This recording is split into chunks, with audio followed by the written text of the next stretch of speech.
अगला टॉपिक हम लोग केमिस्ट्री का देखेंगे। ऑर्डर ऑफ रिएक्शन हम लोग देख लिए थे ना, अभिक्रिया की कोटि और साथ ही साथ अभिक्रिया की अर्धायु, है ना, और हम लोग उसके फार्मूले को भी सेपरेटली पढ़ भी चुके थे। अब आगे हम लोगों का टॉपिक है अभिक्रिया की आणविकता। अभिक्रिया की आणविकता क्या होती है समझते हैं यहाँ पे, ठीक है। मॉलिक्यूलरिटी ऑफ रिएक्शन, ध्यान देना हम लोग कोटि और आणविकता में थोड़ा अंतर भी समझेंगे, ठीक है ना, क्योंकि हम कोट पढ़ चुके हैं और आणविकता भी पढ़ ले रहे हैं। अब इन दोनों में डिफरेंस भी समझना होगा हम लोगों को।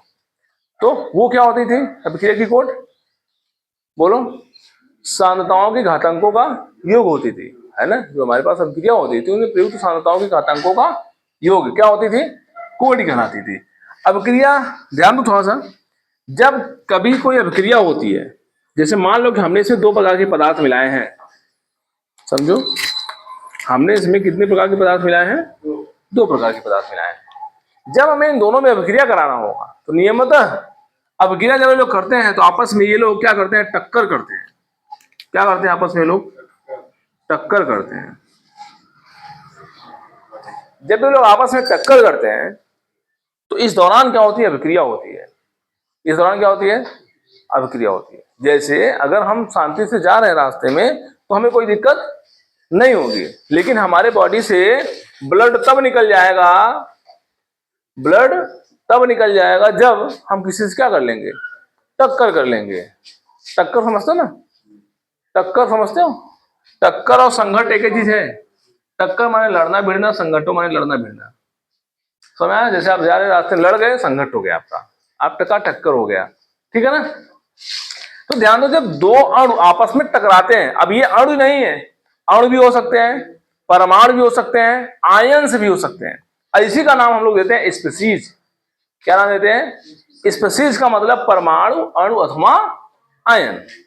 माने टक्कर करने वाले कौन कौन हो सकते हैं, जब अभिक्रिया कोई होती है तो उसमें तीन चीजें संभव है, या तो वो परमाणु होंगे, या तो वो अणु होंगे, या तो वो आयंस होंगे। अब टक्कर परमाणु परमाणु के बीच हो सकता है, अणु अणु के बीच हो सकता है, और आयन आयन के बीच हो सकता है। क्लियर है बात, इन्हीं को हम लोग स्पीशीज बोलते हैं। क्या बोलते हैं, स्पीशीज, ठीक है ना। अब हुआ क्या, जब इन दोनों के बीच एक टक्कर होगी तो यहाँ क्या होता है, एक नया प्रोडक्ट बनता है। अब लोग पता है जब कोई रासायनिक अभिक्रिया होती है तो एक नया प्रोडक्ट बनता है। अब बात आती है टक्कर कैसे कैसे संभव है, ठीक है। यहाँ पर क्या लिखा है, प्राथमिक अभिक्रिया में भाग लेने वाले स्पीशीज। कौन सी अभिक्रिया में, प्राथमिक अभिक्रिया में भाग लेने वाले स्पीशीज जो एक साथ संघट्ट के फलस्वरूप, प्राथमिक अभिक्रिया में भाग लेने वाले स्पीशीज, प्राथमिक अभिक्रिया में भाग लेने वाले स्पीशीज जो एक साथ संघट्ट, क्या लिखा है, जो एक साथ संघट्ट के फलस्वरूप क्या करते हैं, रासायनिक अभिक्रिया करते हैं। जो एक साथ संघट्ट के फलस्वरूप क्या करते हैं, रासायनिक अभिक्रिया करते हैं और नए प्रोडक्ट बनाते हैं, वो हमारी क्या कहलाती है, उसकी अभिक्रिया की आणविकता कहलाती है। बोलो, प्राथमिक अभिक्रिया में भाग लेने वाले स्पीशीज परमाणु और अथवा आयंस, प्राथमिक अभिक्रिया में भाग लेने वाले स्पीशीज परमाणु और अथवा आयन जो कि एक साथ क्या करते हैं, संघट्ट के फलस्वरूप रासायनिक अभिक्रिया करते हैं। समझ में आया, वो क्या कहलाती है, अभिक्रिया की आणविकता कहलाती है। अब ये होता क्या है, कभी कभी कोई अकेला परमाणु है, मान लो कि जैसे हम लोग बात करें, ये देखो यहाँ पे है NH4NO2, ये अपने आप में अकेला है और ये अभिक्रिया हुई और यहाँ पे नए नए पदार्थ बने हुए हैं। तो कोई अपना ही परमाणु होगा, अपने ही परमाणु से टक्कर करेगा। ये दो परमाणु नहीं बोले जाएंगे, ये एक ही परमाणु बोला जाएगा, क्योंकि वो स्वयं से क्या कर रहा है, टक्कर कर रहा है, क्योंकि उसके कई सारे कण उपस्थित होंगे। भाई एक ही परमाणु की अगर हम बात करें, जैसे हमारे पास कोई भी एक परमाणु है, मान लीजिए हाइड्रोजन गैस ही है या फिर नाइट्रोजन ही मान लीजिए, तो नाइट्रोजन क्या करेगा, नाइट्रोजन के ढेर सारे मॉलिक्यूल्स होंगे, सब नाइट्रोजन है, और नाइट्रोजन का नाइट्रोजन में आपस में क्या होगा, टक्कर होगा। ऐसे ही जब NH4NO2 का आपस में टक्कर होगा तो ये क्या बन जाते हैं, N2 गैस बना देते हैं, और पानी बन जाता है। मुख्य रूप से यहाँ पे हमारा मेन प्रोडक्ट कौन, N2 है। समझ आया? तो होता क्या है, ध्यान से समझना थोड़ा सा। अकेले टक्कर करना थोड़ी सी पॉसिबिलिटी कम होती है, अगर कोई अकेला परमाणु है तो उसके टक्कर की संभावना कम होती है। लेकिन ध्यान दो, जब दो लोग होते हैं, जब दो लोग होते हैं तो इनके टक्कर की संभावना क्या होती है, अत्यधिक प्रबल होती है। अब मान लो कि दो लोग टकराए और कुछ ऐसा आकर के बन गए, दो के साथ जब तीसरा वाला टक्कर करेगा इसकी संभावना बड़ी कम होती है। आप लोग रास्ते में देखे होंगे कभी कभी टक्कर जो होती है अक्सर कितने लोगों की होती है? तो मुश्किल से कितने लोग मिलते हैं? टक्कर करने वाले 3 लोग कब होते हैं? जब कोई इधर से आ रहा हो, इधर से आ रहा हो, और ये दोनों टक्कर करके कहीं तीसरी दिशा में निकले हों, तब वहां पे क्या होंगे? तीनों टकरा जाएंगे। नहीं समझ में आया? जैसे ये दोनों क्या कर रहे थे, जा रहे थे आमने सामने, और इधर से एक साइकिल वाला और जा रहा है, उधर से जा रहा है, और ये दोनों गए धड़ाम से टकराए, और टकरा करके किधर चल दिए? उस साइकिल वाले की ओर। अब वो गया साइकिल वाले में भिड़ गया, है ना? ये पॉसिबिलिटी बहुत कम होती है, ये पॉसिबिलिटी बहुत, वो यहाँ लिखा भी है, जब संघट में 3 स्पीशीज होते हैं तो उसकी आणविकता कितनी होती है? 3 होती है। लेकिन यहाँ लिखा भी ऐसी अभिक्रियाएं बहुत कम होती है, ऐसी अभिक्रियाएं बहुत कम होती है, और यह अत्यंत धीमी गति की अभिक्रियाएं होती है। तो 3 ध्यान दो, 3 आणविकता वाले बहुत कम होते हैं, क्योंकि ये संभावना बहुत कम होगी टक्कर की। सबसे ज्यादा संभावना टक्कर की कौन होगी? 2 वाली होती है। समझा? इसलिए ज्यादा अभिक्रिया, ऐसी जो मैक्सिमम अभिक्रियाएं होती है उनमें आणविकता 2 होने की संभावना प्रबल होती है, आणविकता 2 होने की संभावना प्रबल होती है। समझ गए?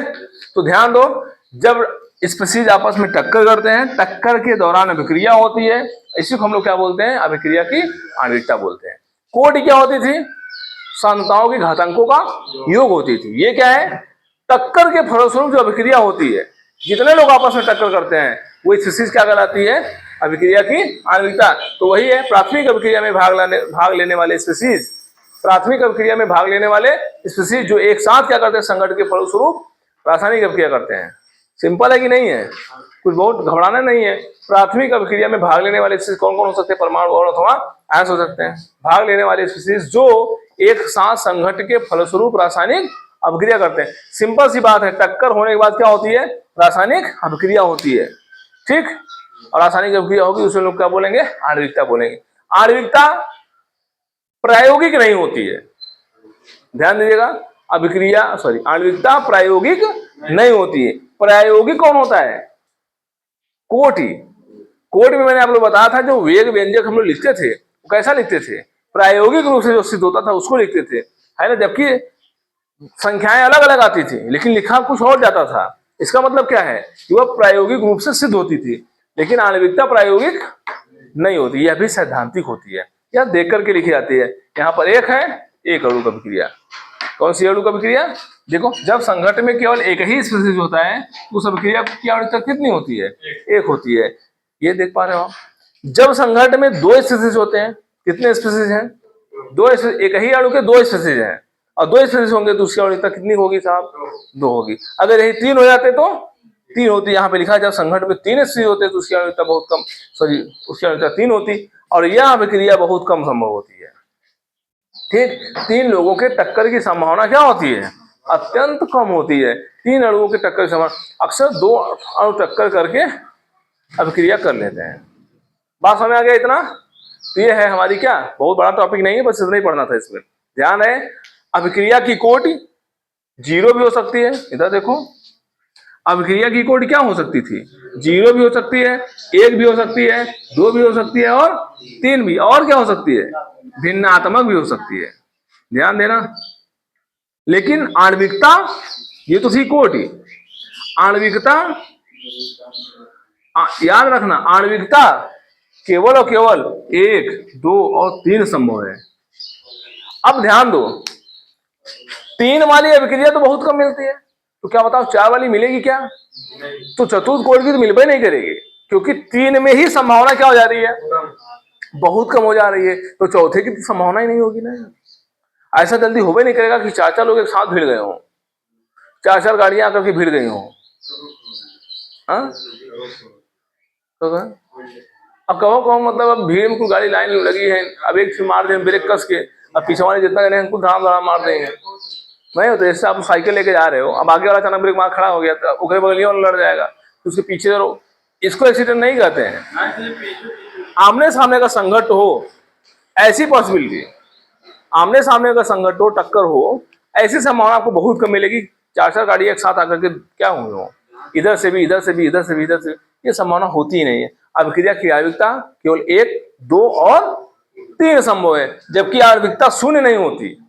कोटि 0 हो सकती है। कोटि 0 ये परीक्षा में बहुत बार आया है। कोटि शून्य हो सकती है लेकिन आणविकता शून्य नहीं हो सकती है। समझ आया कि नहीं? बोलो। और साथ ही साथ अभिक्रिया की कोटि भिन्नात्मक हो सकती है लेकिन आणविकता भिन्नात्मक नहीं हो सकती। तो ध्यान देना, ये आणविकता है और ये पूरी की पूरी हमारी क्या है? कोटि है। 0 1 2 3 भिन्नात्मक ये कोटि होती है और ये आणविकता होती है। समझ आया? तो अगर आपसे मान लीजिए पूछे कि कोटि और आणविकता में अंतर बताओ तो क्या बताओगे? कोटि और आणविकता में अंतर बताओ, क्या बताओगे? पहला अंतर आप बताओगे क्या कि अभिक्रिया की कोटि भिन्नात्मक हो सकती है, शून्य हो सकती है, जबकि आणविकता भिन्नात्मक और शून्य नहीं हो सकती। समझ आया? तो इतना लिख लिया हो ना आप लोग? कितना लिख लिया हो ना? क्या बज रहा है इसमें? वो लिख लो, अभिक्रिया की कोटि व आणविकता में अंतर। सब लोग लिखो, हेडिंग करो तो।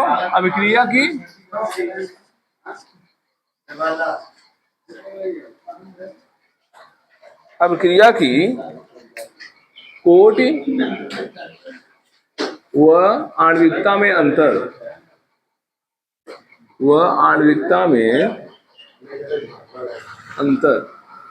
अभिक्रिया की कोटि व आणविकता में अंतर।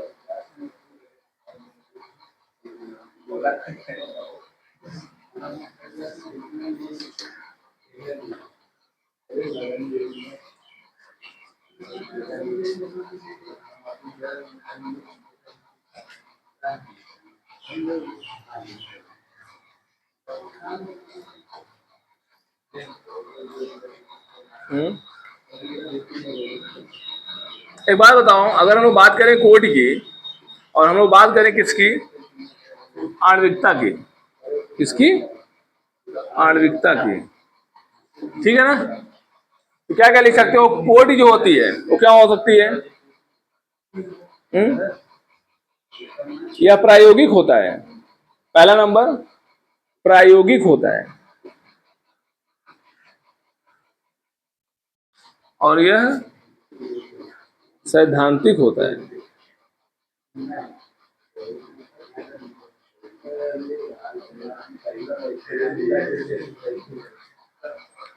नंबर 2, यह 0 1 2 3 व भिन्नात्मक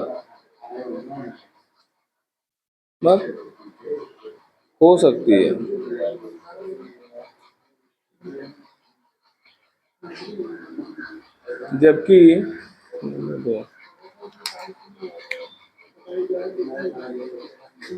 जबकि यह केवल 1 2 व 3 ही संभव है।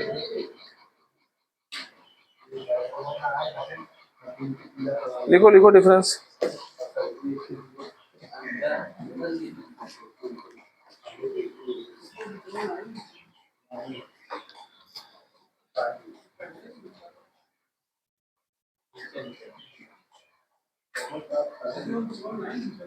हाँ यार,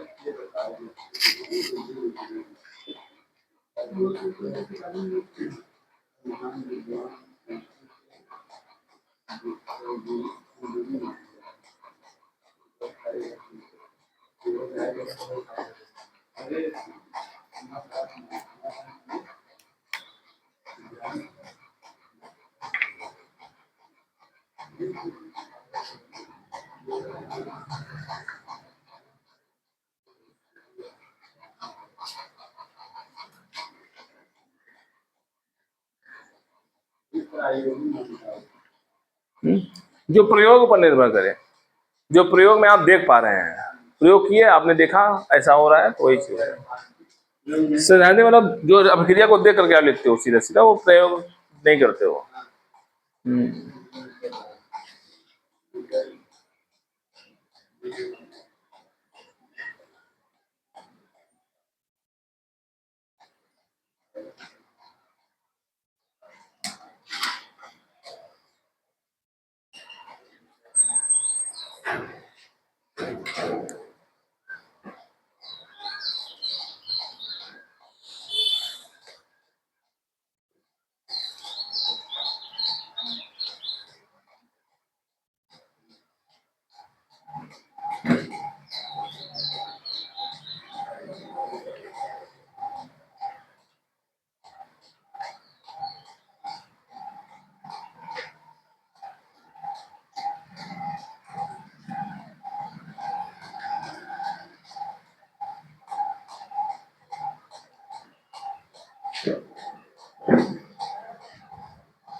लिख लिए।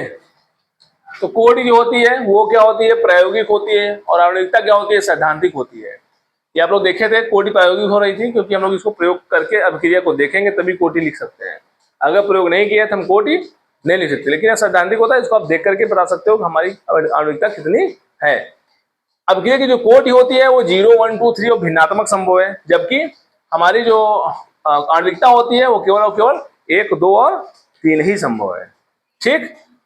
अब देखो, अभी आपने लिखा था परिभाषा में आणविकता के लिए क्या लिखा था कि प्राथमिक अभिक्रिया में भाग लेने वाले स्पीशीज परमाणु अर्थात आणविकता केवल किस पर निर्भर करती है, प्राथमिक अभिक्रिया पर निर्भर करती है, जबकि आणविकता प्राथमिक के साथ साथ जटिल अभिक्रियाओं पर भी निर्भर करती है। बात सुनाया? ये दोनों बातें आप लोग ध्यान रखिएगा। ये प्रायोगिक होता है, सैद्धांतिक होता है, 0, 1, 2, 3 भिन्नात्मक होता है, केवल 1, 2, 3 ही संभव है। और यह क्या होता है, प्राथमिक अभिक्रिया और जटिल दोनों के लिए निर्भर करता है, और यह केवल प्राथमिक अभिक्रिया के लिए ही लागू होता है। याद रहेगा तीनों। ये वेरी इंपॉर्टेंट है, अभिक्रिया की कोट और आणविकता बहुत बार पूछा है। ये जान लो, इस चैप्टर का सबसे इंपॉर्टेंट फैक्टर कोट ही है। ठीक। समझ गए इसको? चलो इसको आगे हम लोग कल देखते हैं, अभिक्रिया की आणविकता के बाद।